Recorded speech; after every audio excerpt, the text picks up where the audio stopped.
To meet the long-term land development requirements of Hong Kong, the Northern Metropolis proposed many ideas. This is the beginning of the story.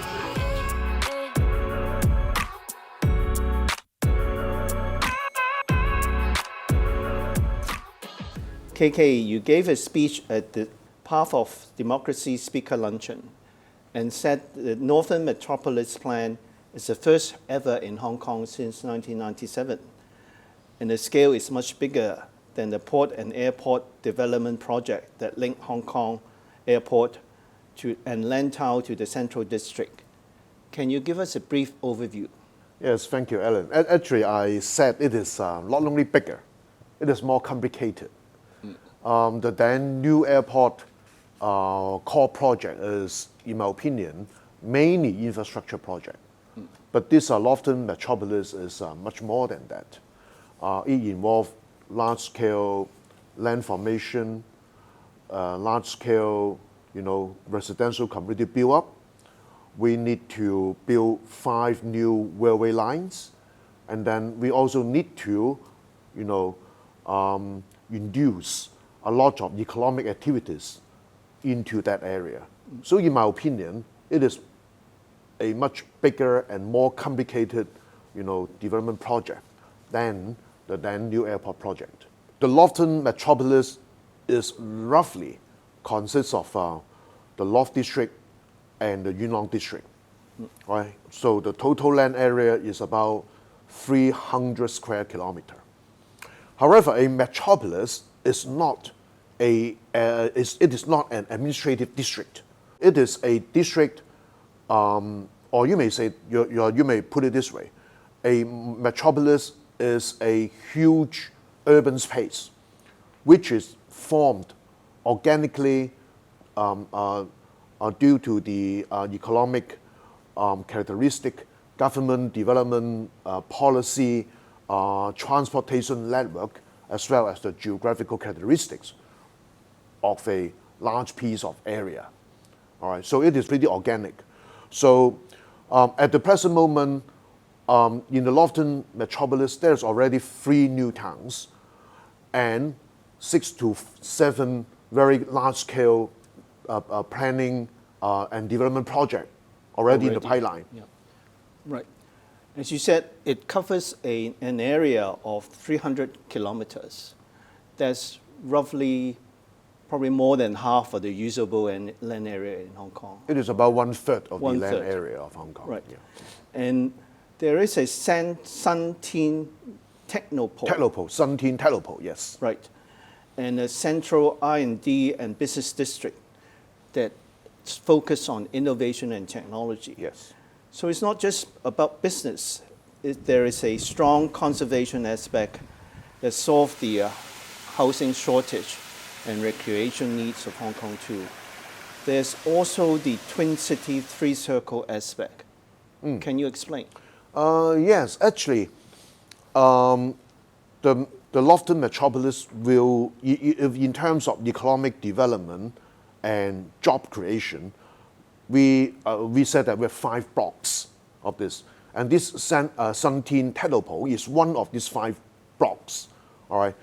To start with, the Sun Tin Technopole include the Lok Ma Chau Loop, which is designated for I&T development in collaboration with Shenzhen. The development of Lok Ma Chau Loop is already ongoing. All right.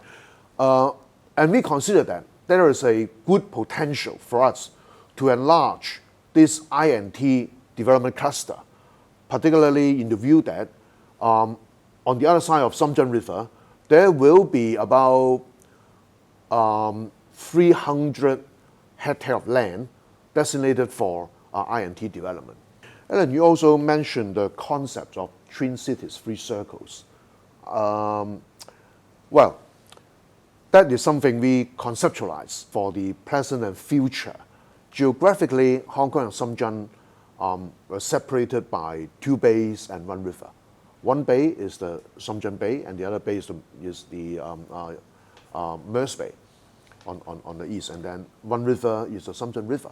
So this geographical separation distinct Hong Kong from Shenzhen. Over the past 40 years or so, the first circle, starting from the west, we call it the Shenzhen Bay Quality Development Circle.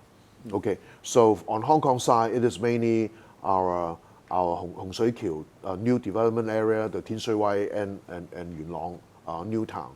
On the other side of Shenzhen Bay, it is mainly the Lam Shan and the Qin Hai area. All right, that area will be mainly developed into for modern service industry. Okay, and connecting this this area, we have now the Shenzhen Bay Bridge, and we also propose to have a cross-boundary railway connecting Hong Shui Kiu with Lam Shan, and then that can be extended to Qin Hai and even to the Shenzhen Airport. And on our side, that may go further southward to connect with the Lantau Tomorrow railway system. And then the central part is what we call the Hong Kong-Shenzhen Close Interaction Circle. Within this circle, we have the most densely distributed of the boundary crossing points. And on the Shenzhen side, that cover the Luowu district and the Fuktin district. And these two districts are the most developed district in Shenzhen.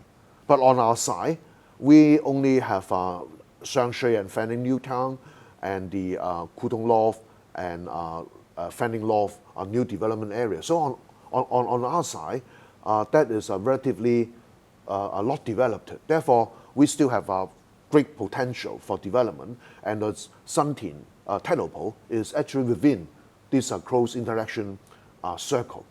All right, and then on the east side, we have the Mers Bay and Yanzhou Tong equal recreation and equal tourism circle. The important thing about this Twin Cities Free Circle concept is that whenever whenever there is a public officer, he's in charge of a project, he needs to locate that project within this system and then find out, what may be the relationship with the Shenzhen side, what Shenzhen side is happening or has happened, what synergy we can create for Hong Kong and Shenzhen collaboration. So that will enable every public officer to think along